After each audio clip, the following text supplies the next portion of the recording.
이것 때문에 지금 3일 전부터 지금 밤잠을 못 자거든요. 저희 박수 한번. 아니.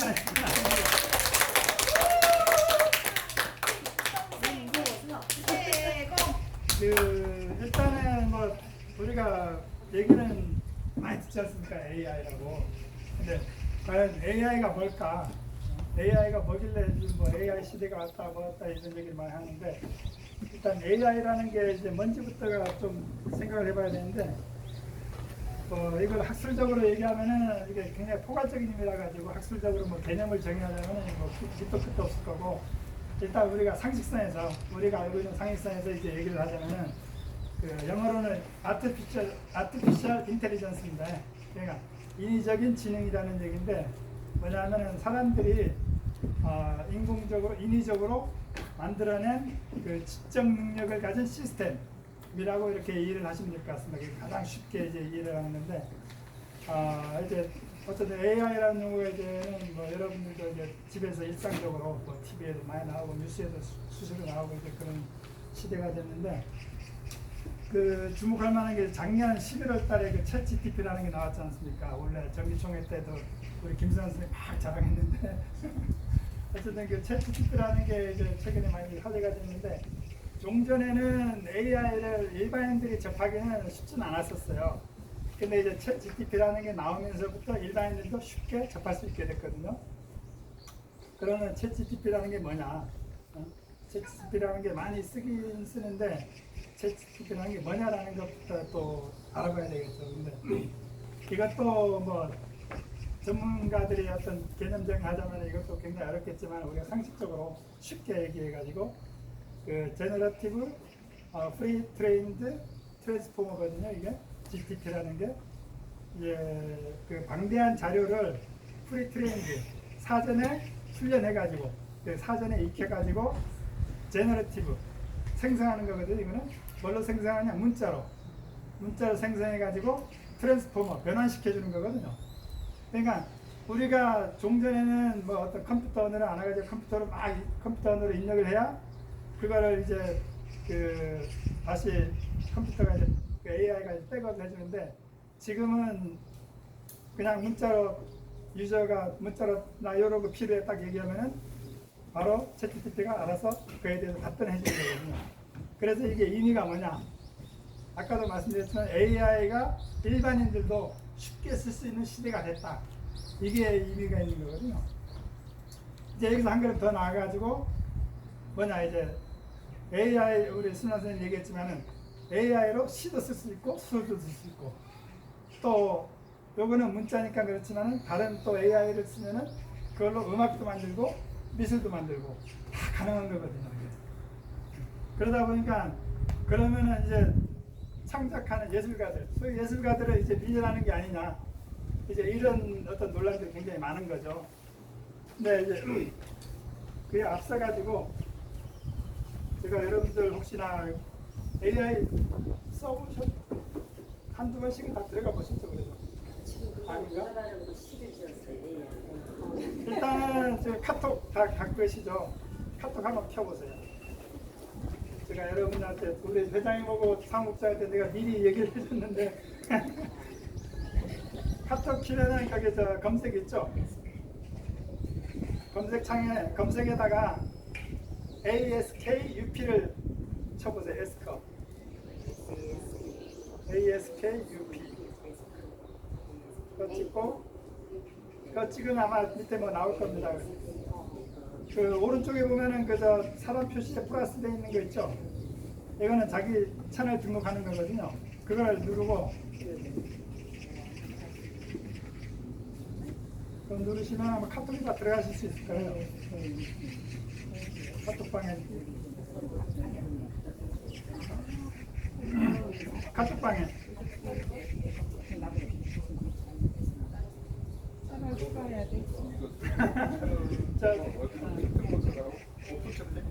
아니 검색해서 S컵 해가지고 그러면 S컵 나올 거예요. 밑에 나오면은 그 오른쪽에 노란 거 그걸 그 채널 추가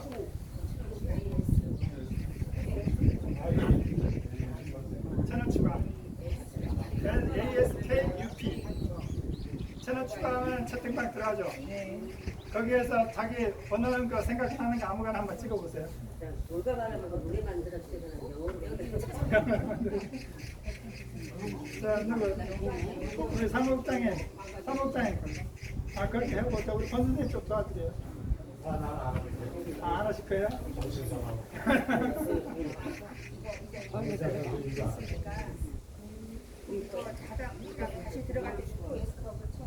아니, S컵은 채널 추가를 한 거기 때문에 자기 저 방에 항상 남아있는 거예요. 그러면은 거기 들어가서 자기가 궁금한 걸 물어보면 돼요. 한번 테스트 해보세요. 돌아가라고 치는 거 그렇게 합니다. 이상한 거 나와요? 한림 어떻게 가야 됐더니 한림 대학교에서 그렇지. 그러니까 이게 자 지금 비 오는 날 했더니 비 오는 날은 참으로 아름답고요.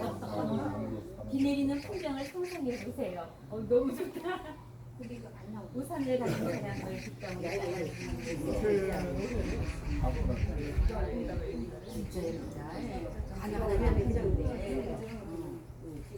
기다려야 된대요. 자, 다 되신 거죠? 안 되시는 분? 나는 네가 뭐 하는 거야? 어떤 일을 해야 당연히 없지.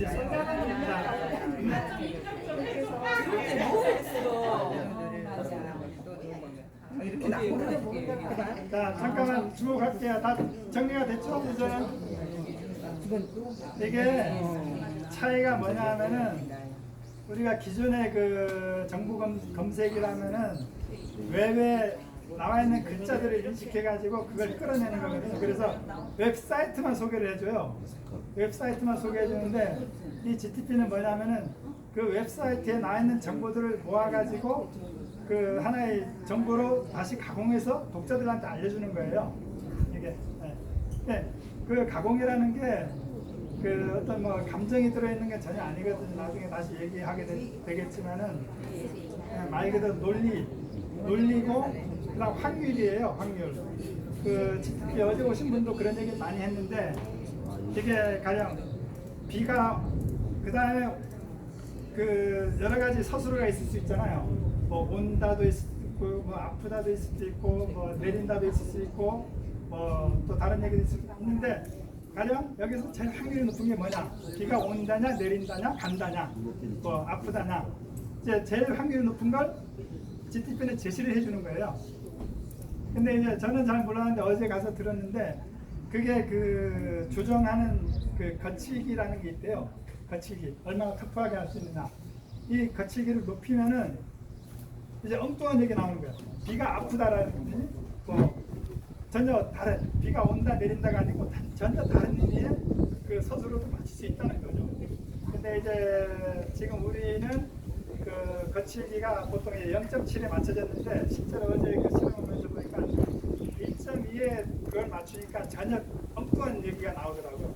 그래서 이제 어쨌든 GTP도 지금 뭐 버전이 3.5까지 나왔다 그러는데 아직도 가야 될 길은 멀고요. 이게 아직도 가야 될 길은 멀고 그럼에도 불구하고 우리가 유용하게 활용할 수는 있다. 유용하게 활용할 수는 있다는 점이 이제 우리 일반인들에게는 이제 상당히 의미가 있다. 이렇게 받아들이고요. 혹시 이 그림 보신 적 있어요? 이게 그 소니에서 주최한 그 포토월드 거기에서 그 크리에이티브 부문 대상을 수상한 작품이거든요. 이게 대상을 수상했는데 그 보리스 엘닥슨이라는 그 독일 사진 작가가 수상을 거부합니다. 왜 그러냐니까 자기는 이게 자기가 찍은 게 아니고 AI를 이용해서 만들었다. 그래서 내가 그걸 수상할 이유가 없다. 내 작품도 아닌데. 같은 사람이에요? 다른 사람인데, 그러니까 같은 사람인데 이제 세대를 달리한 여자가 이제 같이 있는 거죠. 세대를 달리한. 그렇게 되는데 이제 그래서 이제 이 엘닥슨이라는 사람은 자기가 이렇게 한 동기에 대해서 AI 이미지의 수준이 어느 정도인지, 그리고 우리가 과연 지금 이 시점에서 그 AI 사진과 그다음에 기존의 사진 작가들이 만든 작품하고 그 관계를 어떻게 갖고 가야 될 것인지 자기가 한번 문제를 한번 던지기 위해서 해봤다, 이렇게 얘기를 했다고 하죠. 비슷한 님인데 또 하나가 있어요. 이거는 스페이스 오페라라는 사진인데, 이것도 그 디지털 크리에이티브 부분에서 대상을 차지합니다. 근데 이 사람은 이게 디지털 크리에이트거든요. 그래서 어차피 이제 AI를 활용하는 거기 때문에 자기 처음부터 AI를 활용했다라고 얘기를 했어요. 그런데도 이제 심사위원들한테 그 정보가 들어갔는지 아니면 심사위원들도 알면서도 뽑았는지 모르겠지만 어쨌든 대상을 차지합니다. 대상을 차지하고 나서 이제 이 사람이 다시 얘기를 한 거죠. 그러니까 내가 한 게 아니고 AI가 한 거다. 그래서 이제 이게 미국에서 굉장히 화제가 된다. 이게 창작과 그거에 대해서 굉장히 논쟁이 되는데, 그래서 그 뉴욕 타임즈에서 이제 이 사람을 대상 수상으로 이 사람을 인터뷰를 하는데, 이 사람이 인터뷰한 게 웃겨요. Artist dead, dude. 예술은 죽었다 이 녀석아. 이 말이거든 이게. 왜냐하면 이제 창작의 세계는 이제 없다라는 얘기예요. 이제 어쨌든 그것 때문에 이제 더욱 그 어떤 창작 논쟁에 대해서 얘기가 없다는데, 어쨌든 이 정도로 AI가 이제 우리 일상에 이제 확 다가온 거죠. 그러면 이제 이쯤에서 이제 생각해봐야 될 게, 과연 기존의 이제 문학인들, 우리를 포함한 그 예술을 하는 사람들이 어떻게 생각해봐야 될 것이냐, 이런 부분에 대해서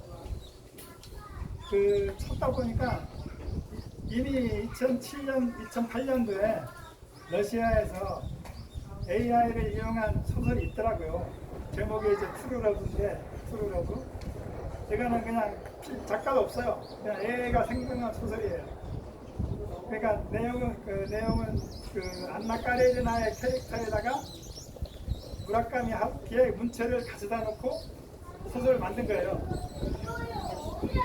근데 그게 묘하게 그때 당시에 베스트셀러가 됐어요. 러시아에서. 그러면서 이제 러시아에서 과연 AI와 그 무라카미의 관계에 대해서 논쟁이 시작이 된 거죠. 그런 경우가 있었는데, 어쨌든 이 시점에서 이제 우리가 그러면 AI와 인간이 다른 게 뭐냐, 여러 가지 다른 것도 있고 공통점도 있겠지만 가장 근본적인 것부터 한번 따져보자. 지금 이 시점에서. 그거는 이제 우리가 기본적으로 공통점이라고 하면은 어쨌든 기존에 학습된 걸 갖고 어떤 새로운 거를 추론하는, 끌어내는, 요거는 마찬가지다. 사람도 그런 능력이 조금 크고 많고의 차이가 있고, AI도 어쨌든 기존에 이미 프리트레인드 된 그거기 때문에 그거는 공통점인데, 문제는 뭐냐면은 아마 이거 GTP 이렇게 자꾸 쓰다 보시면 느끼는 게 뭔가 건조하다라는 느낌을 아주 갖게 될 겁니다. 감정이 없어요. 인간은 감정이 있잖아요. 이제 그걸 이제 그 주체음이라 그러는데,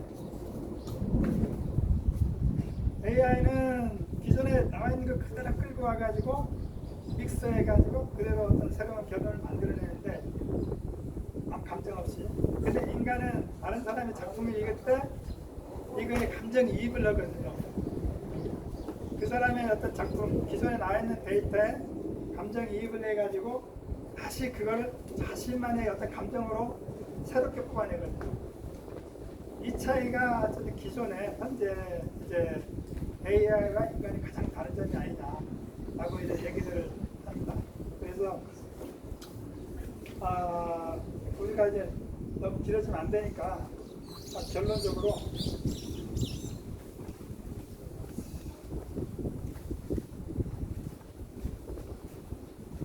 우리 문학인, 예술인들이 이제 고민해봐야 될 게 뭐냐.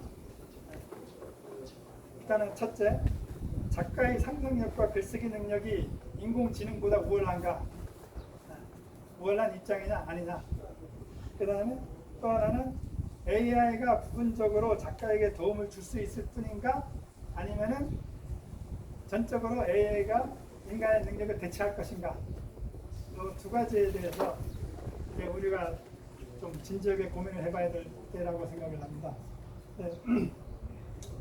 아까도 말했지만은 그 AI와 인간의 차이는 추체험의 차이, 단순한 체험이나 추체험이나 그 차이가 이제 있다 보니까 결국은 그 감정의 영역, 그러니까 AI 것은 학습된 체험을 느낌으로 전환해가지고 그냥 정서적으로 이해하지 못하는 단순히 어떤 타자의 경험을 기억하고 선택할 뿐이지만은 인간은 그 추체험의 인간 그 추체험을 바탕으로 해서 타자의 경험을 내면화해서 자기 감정을 받아들일 수 있는 이런 능력이 있다라는 게 이제 어떤 예술인들이 그거는 이제 인간만의 영역이다 이렇게 이제 얘기를 할 수 있을 것 같고요. 그래서 AI 시대가 도래하더라도 이제 인간의 고유 영역으로 남을 수 있는 부분이 이제 그런 부분. 그러니까 AI가 구현하지 못하는 높은 지적 사유. 이건 뭐냐면은 우리가 예전에 2016년도에 그 세기의 대결이라는 바둑 대결, 이창호와 알파고의 바둑 대결이 있었는데 그 알파고도 버전이 굉장히 높은 버전이었거든요. 그때 당시에 최고 버전이었어요. 그 전에 체스, 서양 장기, 체스라든지 포커라든지 장기라든지 온라인 게임이라든지 이런 것들이 인간들의 챔피언들하고 그 알파고 AI들하고 경합해가지고 다 깨졌어요. 근데 바둑만은 못 깼었거든요. 근데 이제 다시 알파고가 도전을 한 거예요. 이세돌한테. 근데 그때도 처음에는 바둑은 그래도 아직 힘들지 않느냐라는 논리였는데 딱 까고 보니까 이세돌이가 완패를 당합니다. 3대1로 완패를 당했는데 딱 한 번 1승을 했잖아요. 그 1승이 알파고가 전혀 생각 못했던 한 수 때문에 1승을 한 거예요. 그게 인간이기 때문에 할 수 있는 거거든요. 지적인 고도의 사유. 물론 그게 뭐 일설에는 이세돌이가 착수 실수한 거 아니야라는 얘기도 있습니다만은 뭐 우리가 그런 것까지 생각 안 하더라도 어쨌든 기존의 AI라는 것은 아직까지는 그래도 인간의 감정 영역은 건드리지 못하기 때문에 그 감정 영역만큼은 인간의 영역으로 남아있다. 그렇게 해서 그 AI 시대가 도래했지만은 우리의 감정을 프로그래밍하거나 혹은 알고리즘으로 취향할 수는 없다. 이게 현실이다. 그래서 이제 문학은 인간이 인간을 생각하는 결과물이며 그 영역은 인간의 영역 안에 있다고 생각하며 그 다음에 그 최첨단 과학 시대에 작가가 우리의 삶과 정서를 문학적 상상력으로 드러내야 하는 당위성이 여기에 있으면서 마지막으로 문학적 본질에 대한 고민과 질문은 여전히 인간의 몫이라고 생각합니다. 이게 저희 결론입니다.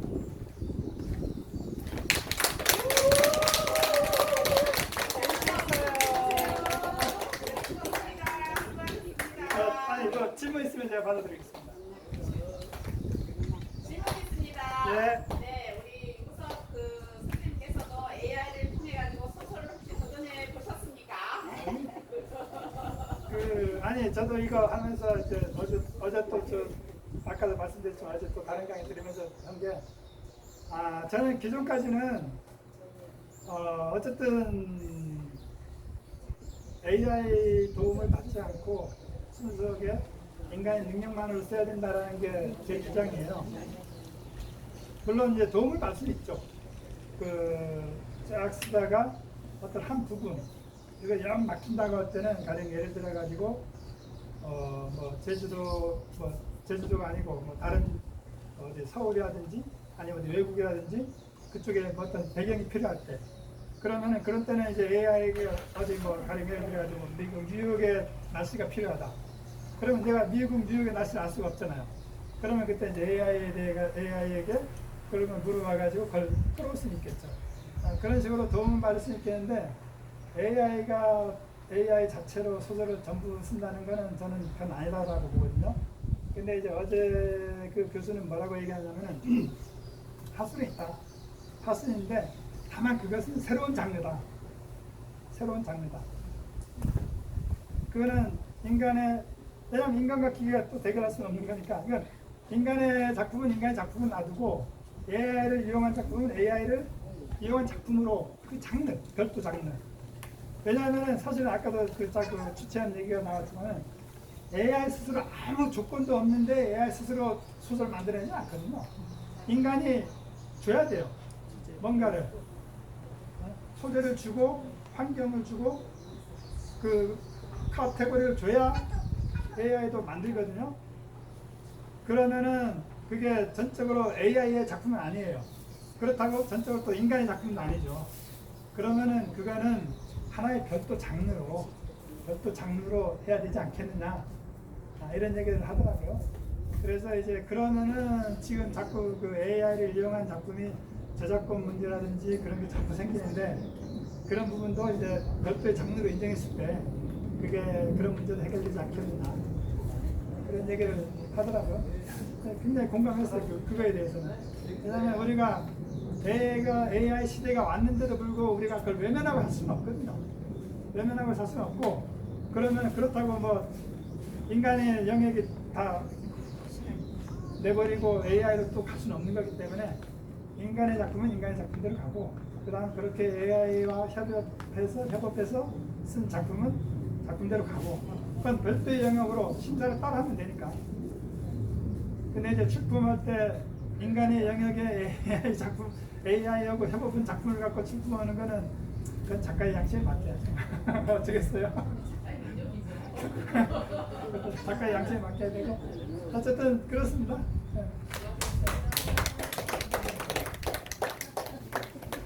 뭐 다른 질문 없으면 마치겠습니다. 문화연구소 부장님께 다시 한번 큰 박수 부탁드립니다. 이 세상에서 가장 쉬운 일이 뭐냐라고 하면 남을 가르치는 것입니다. 그 가르침에 책임이 없이 가르치는 것은 가장 쉽다고 합니다. 그 다음 또 쉬운 게 자기 자랑질이라고 합니다. 그 다음 또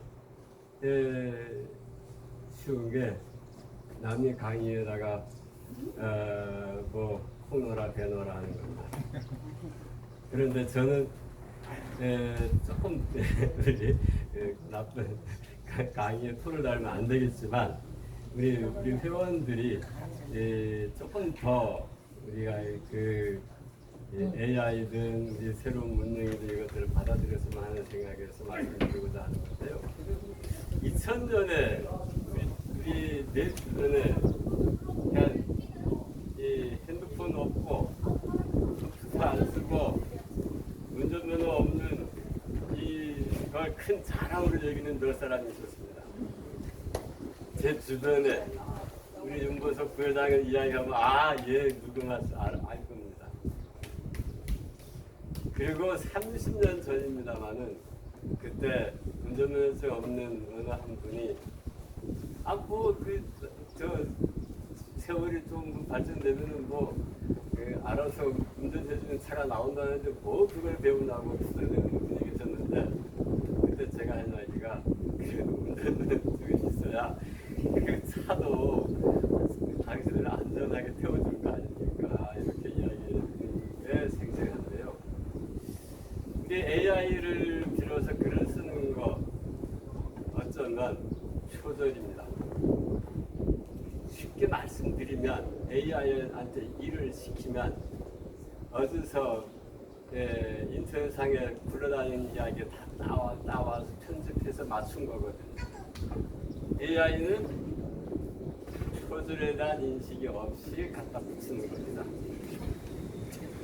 여러분이 어디선가 들었던 재미있는 이야기 인터넷 떠돌겠다면 AI는 분명히 가져다가 쓸 겁니다. 그러면 이걸 어떡합니까? 내 걸로 만들어야 할 거 아닙니까? 내 걸로 못 만들면 그거는 창작자가 아닙니다.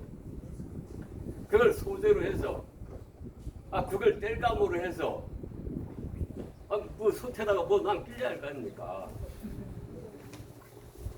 그러면 그 그것이 없이 글을 쓰려면 많은 시간과 공을 들여야 되지만 그걸 딱 가져다가 쓰면